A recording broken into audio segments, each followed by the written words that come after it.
Wednesday, June 17th, 2015, Charleston, South Carolina. 9 African American human beings were brutally killed at a historic African American church by a 21-year-old gunman of a different race. As I sat there watching the news, I was saddened to witness history repeat itself. It's evident that racism still does exist, and it's pathetic knowing we still haven't put a stop to it. There is good and bad in every single one of us, and I've educated myself with demoralizing historical events to prove that. For example, the Holocaust, the Columbine High School massacre, 9/11, Boston bombing, the Dark Knight mass shooting in Colorado, ISIS, and much more.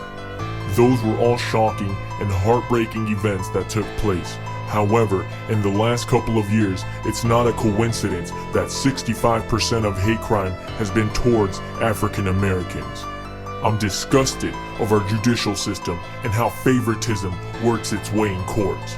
It was obvious that innocent African American Eric Garner was arrested in an inappropriate and unacceptable manner while being choked to death by police officers. He had no intentions of resisting arrest and made it clear that he couldn't breathe, but still wasn't taken seriously. 1 hour later, he was pronounced dead on arrival at the hospital. Justice wasn't served.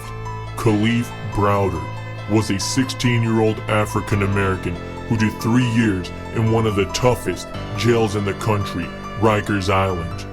He was taken in by police for supposedly stealing a book bag. His parents couldn't afford bail to get him out, so for 3 miserable years, he waited for his day in court, and it never happened.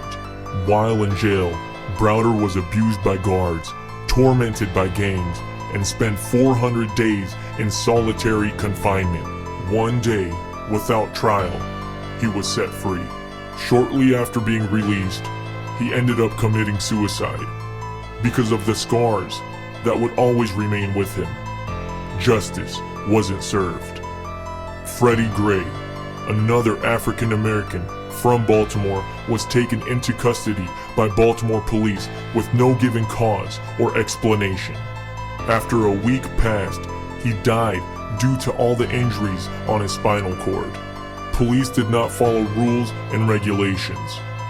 He was not properly seated into the police vehicle and had complained but was ignored. Justice wasn't served. Walter Scott of North Charleston was shot to death by a police officer for a non-functioning brake light. Justice was served, but another innocent African American human being was taken from us. That police officer should have never been qualified to uphold the law, as many of them shouldn't.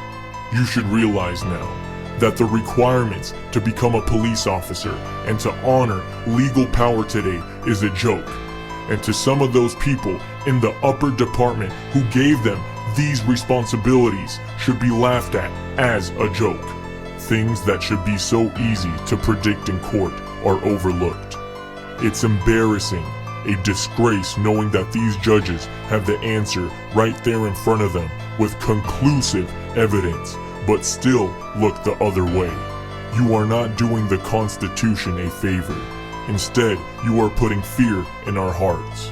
A judge is one who can take a life or reissue one. But if they would rather ignore the truth to save our justice system, he or she deserves to join those who are innocent behind bars.